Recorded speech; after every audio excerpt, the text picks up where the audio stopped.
Hello everyone, my name is Marty and welcome to my channel. Today I am participating in an open collab that's being run the first Friday of each month this summer called Friendship Fridays.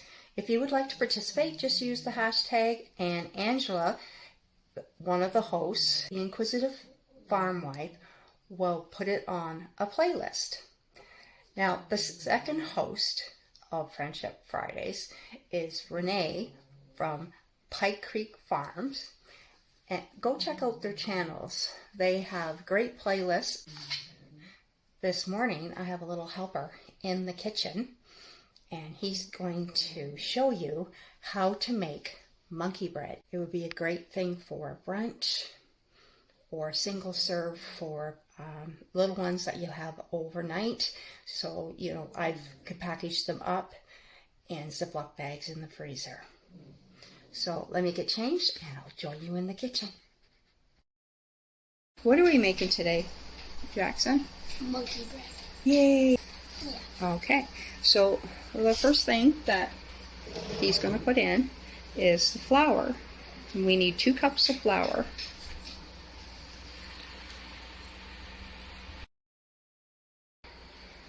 And then we're going to add in 2 teaspoons of baking powder.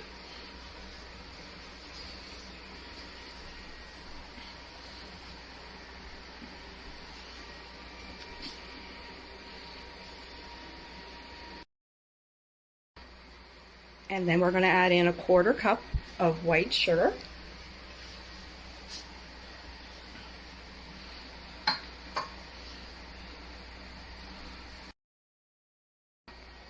And then we're going to add 1/2 teaspoon of salt in.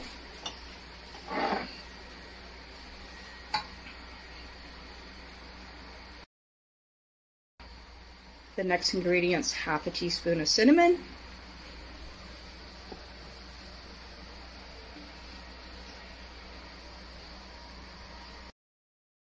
The next ingredient is 1/2 cup of cubed butter.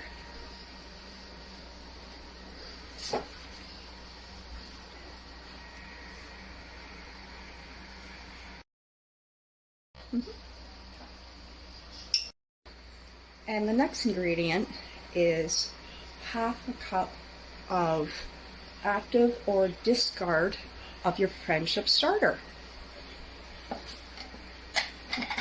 Now as you can see, we have everything pre-measured, but I typically keep the starter in here. I'm going to be making something else after this, so I've kept it out on the counter to become very active.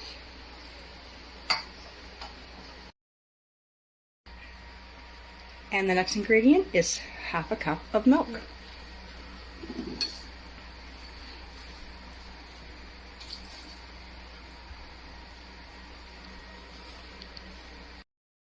And the next ingredient is going to be 1/2 teaspoon of vanilla.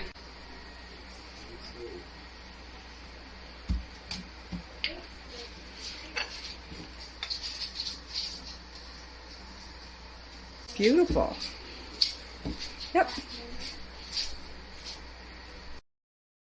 The last ingredient before we mix this is 1 egg.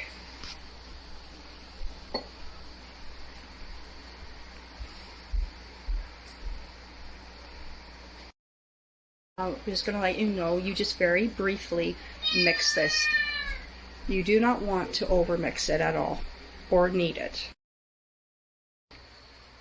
So we've mixed until everything has come together into a ball. We're going to take it out and in a bowl covered and let it rest for 20 to 30 minutes. So we're ready to roll it out, and Jackson's going to pick up the dough, just pull it right out of there, and he's going to plunk it right down on top of the flour, and he's going to roll from the middle out in both directions. Lift it up. Okay. And we do not have a straight cutter, which you could use like a pizza cutter and definitely have like a big cutting board underneath. I put parchment paper with a damp cloth, run under it before I put it on here so it wouldn't move too much. And our cutter is actually like a pastry or a ravioli wheel.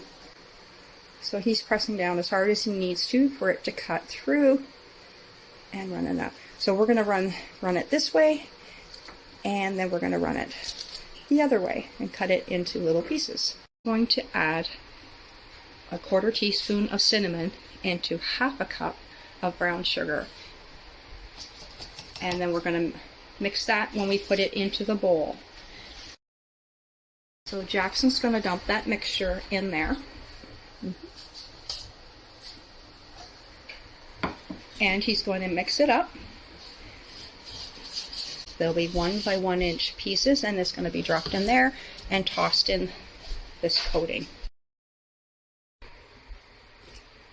So Jackson's been working away at cutting them into these little pieces, and as fast as he's been cutting them up, we're tossing it into this mixture.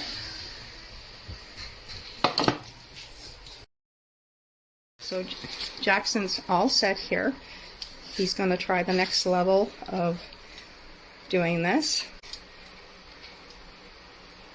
He is doing that. Look how beautiful that is, and look how fast that is. And this is a great recipe to do in the morning. Once you make it once or twice, it becomes easier, of course.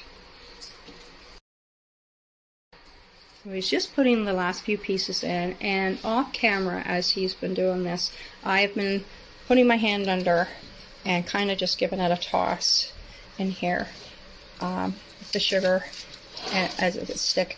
Now, as we would have it, this bowl has a lid that, Jackson, if you could push that on.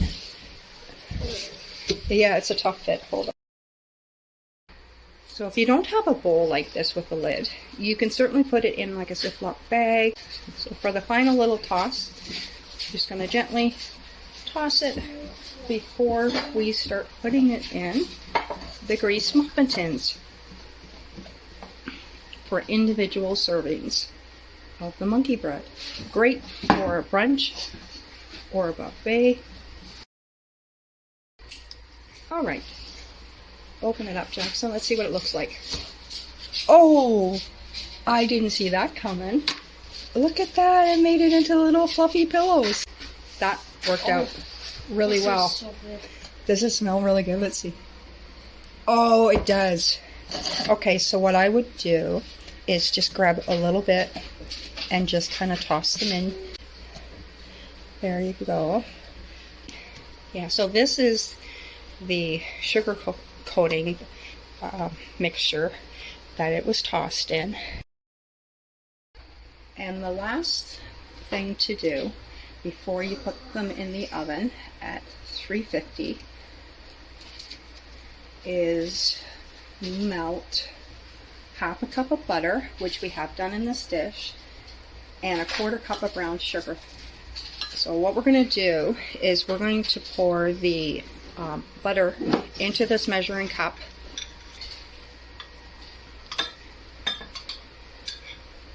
Stir in the sugar, and then we're going to drizzle it on top. Just going to pop that in there and give it a little stir.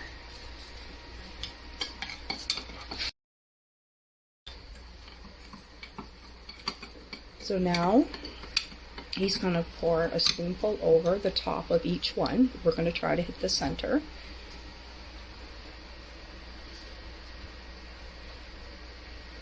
And the sugar does get heavy in this, so you give it just a quick little stir in between. There you go.